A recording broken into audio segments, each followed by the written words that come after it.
Yahoo! Hello mga masters and mga ka-G! Welcome again sa ating January 11th na All About G, our daily vlogs. At ngayon po ay nagmamadali po ako. Hindi po ako masyadong muna ka-G, kapag banding. Kailangan ko lang po gawin ang aking 15 minutes na video. Dahil po ako'y late na nagising at meron kaming pasyente sa work. So time check po is 8:10 in the morning po dito as per time of recording. At ako po'y maliligo na at mag-drive papuntang clinic dahil po ang first patient natin is at 8:15 supposed to be.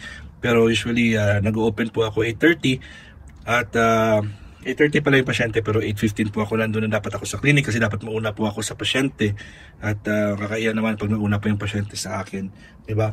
So anyways, welcome again sa ating daily vlogs with G, ang ating green iguana na super pogi at super bait.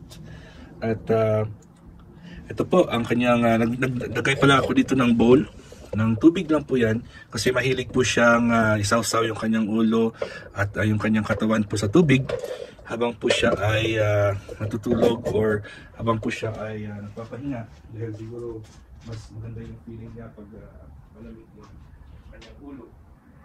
At ito po yung gin natin ay pinapaikot-ikot po natin ang kanyang routine everyday. So wala naman kayong ginagawa ng special so far dahil po ay na-maintain na rin natin yung kanyang routine. At syempre memorize na rin natin yung kanyang mga needs. So kailangan na po natin is be consistent. Importante meron na siyang pagkain, meron lang siyang tubig at ang kanyang environment po ay kailangan ma-maintain lang po na proper lang yung kanyang humidity, yung kanyang heat. Yun, at syempre yung pagkain niya, importante talaga yung pagkain niya. So for now ay nagbibigay lang po tayo ng spring mix. Laki yung spring mix yung ating ibigay syempre kay G.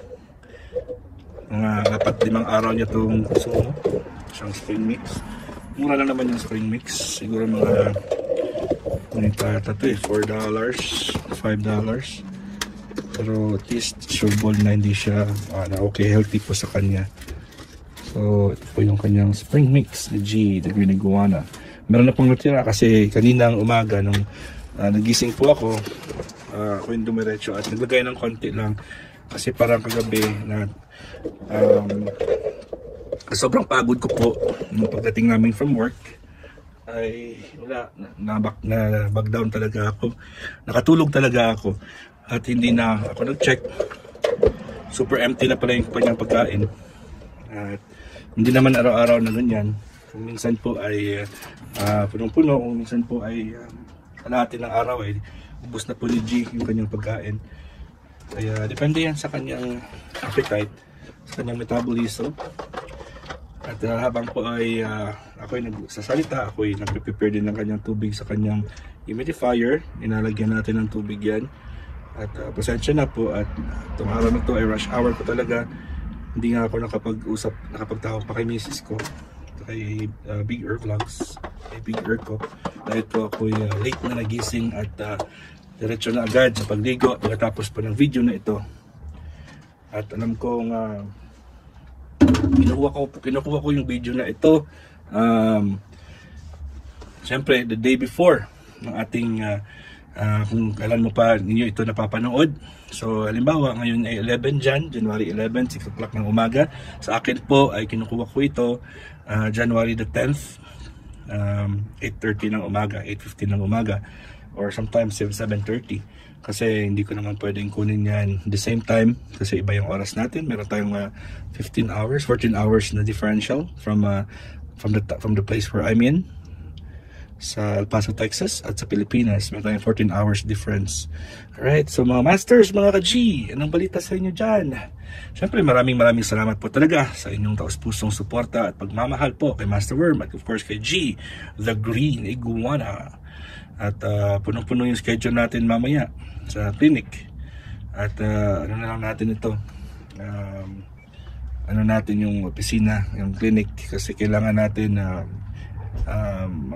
yung pera, syempre, kasi marami tayong mga bills, marami tayong sinusuportahan ng mga luho, bisyo ni Master Worm. Syempre si G, ang ating bisyo, siya na lang po yung ating doon na pumupunta yung extra. Pero syempre, ang papadala natin sa aking mahal na asawa at anak, doon po tayo nagfo-focus. Kahit may work, may business din yung misis ko, pero yung kanyang income po ay na-make sure ko lang po na sa kanya lang yan.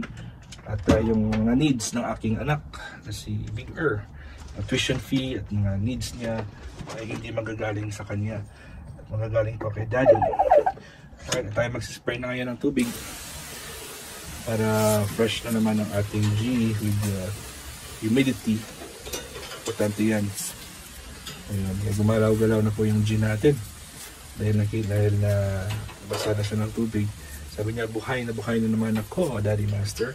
Dahil po ay binasam mo ako, ako'y gagalaw na, at ako'y magsasmile na po sa camera. At hindi na ako magiging masungit, dahil po ako ay hindi naman talaga masungit, kundi ako'y nagpapakit lamang. Ayun, tingnan mo si G natin, no? Ito pala yung tubig, ay nakaklip yan dyan. Alright, so hindi po natin nalagay yung kanyang pangalang G, dahil po ako'y nagmamadali.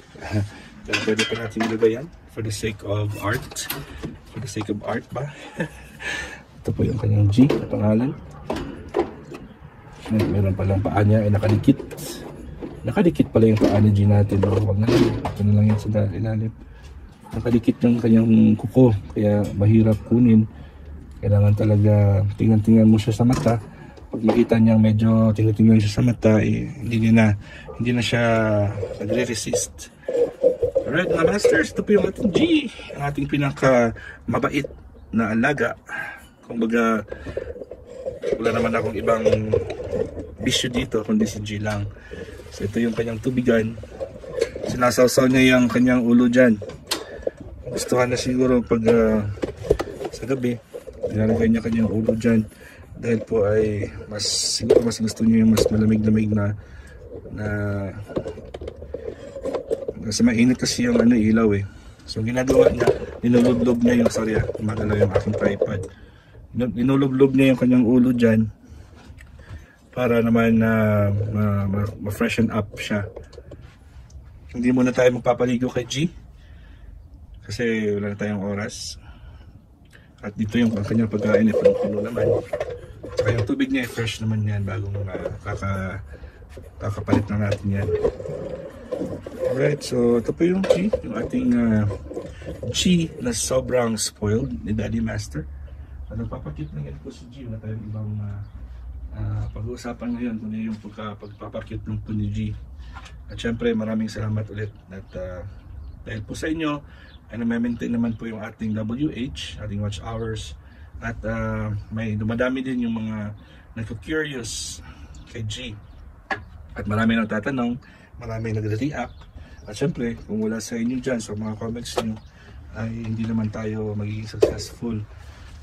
At kahapon pala ay nagkataon po na nag-mail po ako ng sulat, hindi pala sulat, ng package. Kasi may mga pasyente po tayo nag-order ng mga food supplements at saka yung mga herbs na ng mga binibenta namin. So yung iba hindi makakabalik sa clinic dahil malayo yung mga bahay nila, yung mga lugar nila. Kasi meron na yung mga pasyente nagda-drive ng 2 hours, ng 3 hours. So minsan nag-overnight, nagwa 1 week stay po sila sa amin sa El Paso, Texas para lang magpa-treat kay Daddy. So yung iba from Colorado, 10 hours and a half or 10 hours drive po yan. Yung iba sa San Francisco, 16 hours drive po yan. Ay pumupunta po ng El Paso, Texas para lang magpa-treat sa amin. So yung advice ko ay kahit na nandito naman sila sa El Paso ay pa-book po sila ng at least 3 appointments. So kung mag-Tuesday po punta sila dito ng Lunes or Sunday or Monday, kasi wala kaming work Sunday and Monday, no, di ba? So Tuesday, yung first day of appointment nila, and then pag Thursday and another one pag Sabado. So parang premiere lang natin sa temporada. So TTHS Sabado, hindi Sunday. Kasi Sunday sarado po kami. So yun yung oras ng dates ng kanilang appointments. So 3 araw po sila makikita within the week. So yung usually na mga problems na pumupunta po dito from Colorado is yung mga respiratory problems. COPD. Hindi naman sila naninigarilyo, Pero kasi yung mataas kasi yung bundok ng Colorado at very low ang kanilang very high altitude po sila. So ang high altitude ng mga lugar po ay very less oxygen po yan. Maliba konti yung mga oxygen nila doon. Kaya yung kanilang mga lungs po ay medyo nagko-collapse at medyo may mga deficiency po sila ng oxygen. So nagkakaroon po sila ng mga breathing issues and breathing problems, yung COPD. So ubo, yung kung minsan po ay may collapse yung mga lungs po nila. So yun, nagre-research po sila sa internet and word of mouth. Meron na kami mga pasyenteng napagaling namin from that area. So syempre nagsispread din yung kanilang mga good news. Ayun, at tumatawag at sinischedule ko. So within the 3 appointments for the whole week, pag alis po nila, pag uwi po nila, ay hindi na po sila gumagamit ng oxygen. Kasi pag pupunta po sila ng clinic namin, ay naka-oxygen sila. And then yun, bit po nilang mga tanks nila. Yung iba dyan ay naka-backpack, yung iba ay merong yung mga gulong na parang pinupush lang. And meron kami mga pasyente na after first treatment, second treatment, hindi pa sila naka-proceed sa third treatment po nila, ay lumalabas na at bumabalik na po sa kanilang lugar dahil po ay wala na po silang oxygen tank na ginagamit. Dahil po ay gumaling na po yung kanilang mga dinadamdam, kanilang health problem. So case-to-case basis naman po yan. At syempre, during the whole treatment po ay ina-advise po namin sila na talagang mag-focus sa kanilang meals, sa kanilang pagkain. Kasi ang recovery po natin ay nakasalalay po yan sa energy, nakasalalay po yan sa nutrition ng inyong body. So kahit na ilang beses ka pa magpa-treat sa amin dito, kung hindi ka naman kumakain ng wastong pagkain at hindi sa wastong oras, at hindi ka naman umiinom ng required amount of liquids and amount of sleep na hindi mo naman naaabot, ay siyempre it is just gonna go to waste. Sayang po yan. At meron pala akong nabasang isang article about sleep. Kasi yung sleep natin is may different types of levels. So hindi lang po yan basta-basta pag natulog ka, tulog sleep ng tawag dyan. Meron mga levels yan. Pero hindi ko na i-discuss muna yan. Pero meron mga cycles po yan. So kailangan ma-reach mo yung deep sleep, yung alpha state, mga ganun-ganun. Mga repairs, mga ganun. Magre-repair ko talaga natin dyan. So kahit pala na 2 oras lang yung tulog mo, meron kasing iba dyan na nai-hit nila yung kanilang deep sleep, yung kanilang alpha state very quickly. So kasi meron naman iba dyan na hindi pa muna makatulog, parang half sleep pa sila, so hindi pa sila deep sleep. So dapat talaga ma-reach mo at least 4 cycles, kasi meron tayong at least 6 cycles or 2 to 4 cycles ng sleep. Kahit 20 minutes, 30 minutes yung cycle na yan, basta maabot mo lang ng 3 beses na yan. Very medyo complicated po siya, pero may mga iba dyan na 3 oras na yung tulog, pero nakuha nila o na-reach po nila yung 3 or to 4 na cycles ng sleep. So it's considered as a complete process at nakakapag-repair yung katawan nila. Kaya halimbawa ako, pag pagod na pagod po ako, pag natulog po ako kahit 3 oras lang, naaabot ko talaga kasi bagsak talaga yung katawan ko, at naaabot ko talaga yung deep sleep kasi parang flat talaga, parang wala na talaga ako mararamdaman, wala ako mga maalala. Kasi mabilis ko po maabot yung aking deep sleep level. Alright, so ang REM, Rapid Eye Movement level. So kahit na 2 to 4 hours na yung tulog mo, basta naabot mo yan, as considered already a complete sleep. And ang akong suggestion po dyan is huwag talagang uminom ng maraming tubig sa gabi, sa hapon. So dinidistribute po natin yung liquids natin. Dapat sa umaga 4 na baso, sa hapon 4 na baso din, 8 baso sa isang araw. Pero hindi pwedeng busy ka sa buong umaga. Pag uwi mo ng bahay, doon ka lang iinom. Ayun, yun ang problema. Anyways mga masters, hanggang dito na po tayo. At thank you so much and your love and support. Kita-kits tayo bukas. This is your Master Worm, and of course the G, the Green Iguana. God is great. Yahoo!